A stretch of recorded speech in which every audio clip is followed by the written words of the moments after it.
Well, if that doesn't get you excited, maybe it's the data that'll get you excited. Although doing a very thorough literature review is the first step.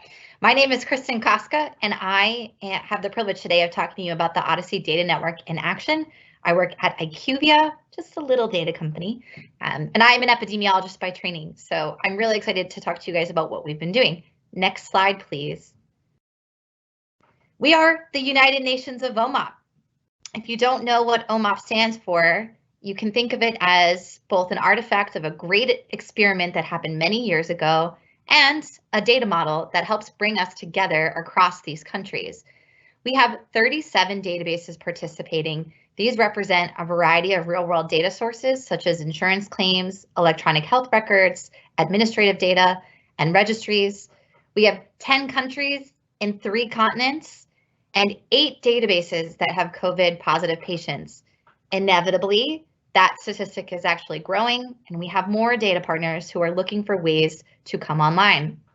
And everyone who is participating has adopted the same common data model. So we are on OMOP version 5 or higher, and it is through this standardization and through the hard work of our vocabulary team that we are able to come together and share interoperable objects and run the same analyses.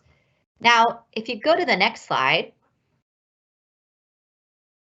we had this expectation about what it would be like to go to Oxford, to have this great study, or to be able to go share in research. It was going to be awesome. The reality is running 9 OHDSI network studies concurrently is a bit like being an air traffic controller over a holiday weekend, and everyone has to get everywhere. There has been a lot of traffic, and my colleagues will tell you more about this as we go on. We're doing an incredible job coordinating across this Teams platform, and I want to commend everyone who have been transparently publishing their results and their information to share across different teams. So let's go to the next slide. We'll talk you through what does the process look like.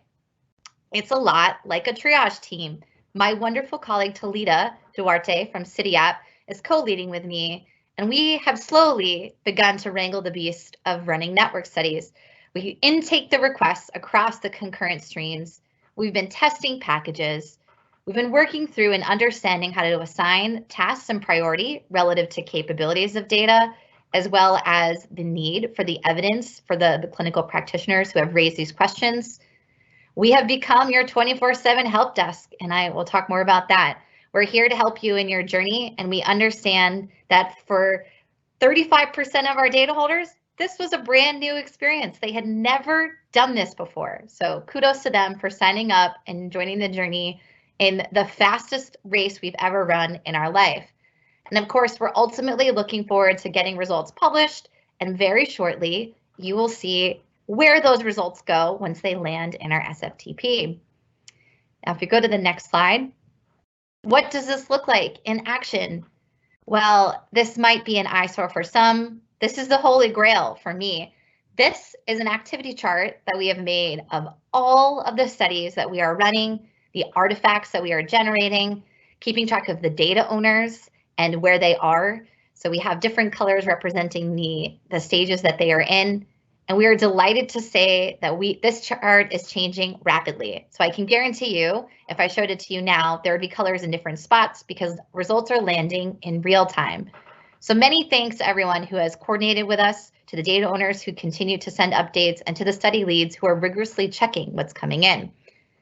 Now, our action plan wouldn't be complete without a little snapshot of the journey that got us to this beautiful sheet. If you go to the next slide, Patrick. Well, you know, no good story would be complete without that one time that R decided it didn't want to finish something. So we thought we'd regale you with a little bit of what our artifacts look like. We're sharing Shiny apps to interrogate these cohorts. We are sharing tasks in our planner to understand who needs to do what in what order. We're sharing announcements when we find out that packages are ready and they've been tested, and we can then send them across the network. Some of us are getting stuck at 78% and just can't get over the hump. But don't worry, we're here for you to inspect your covariates, to understand what's going on. And we have lots of work ahead of us, but we have a wonderful community of expertise that is helping improve the evidence as we continue this feedback loop. So many, many thanks to all of the investigators who are out there with us, to those of you who are installing our packages and working through your environments. And most especially, thank you to our wonderful team here for the 24/7 support they continue to provide. We're very excited about the weeks ahead and turning this into completed work products. But I'm going to pass the buck over to more exciting things, which is seeing is believing. Our data powers many things. So thank you so much for the time to talk about the network today. I'll turn it over.